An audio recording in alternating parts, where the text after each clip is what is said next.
Un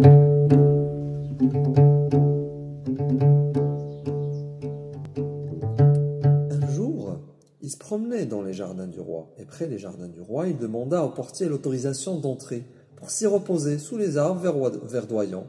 Le portier, qui l'avait généreusement bien disposé, l'y autorisa, lui apporta même un moment après une table et le thé.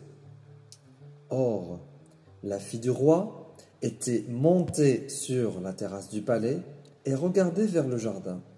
Quand elle aperçoit l'homme buvant le thé, elle l'interpelle et lui dit « Ne sais-tu pas qu'il est interdit de pénétrer dans les jardins de mon père ? Je n'y fais aucun mal, je prends tranquillement le thé sous ces beaux arbres, et si cela te plaît, viens le prendre avec moi. » Elle redescend, aussitôt s'assoit près de sa table.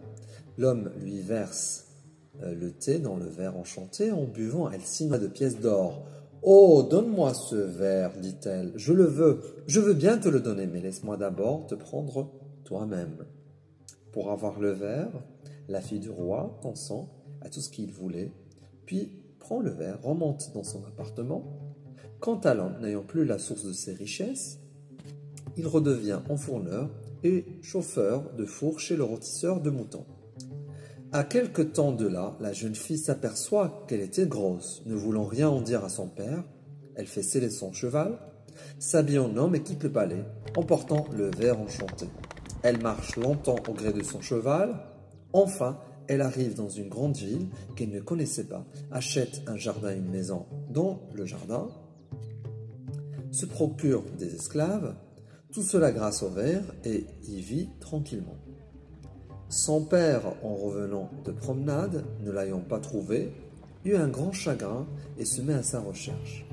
Il arrive un jour dans la ville, et voyant un jeune homme dans un jardin, il lui dit « Je suis bien fatigué par mon voyage.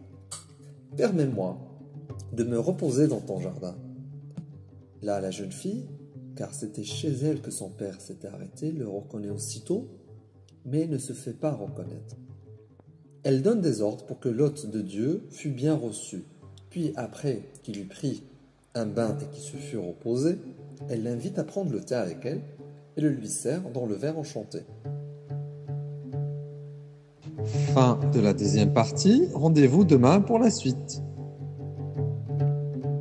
Suivez Contes et Trésors sur Facebook et Instagram.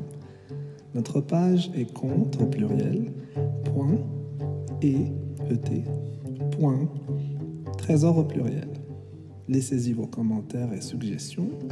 Il nous fera un plaisir de les lire.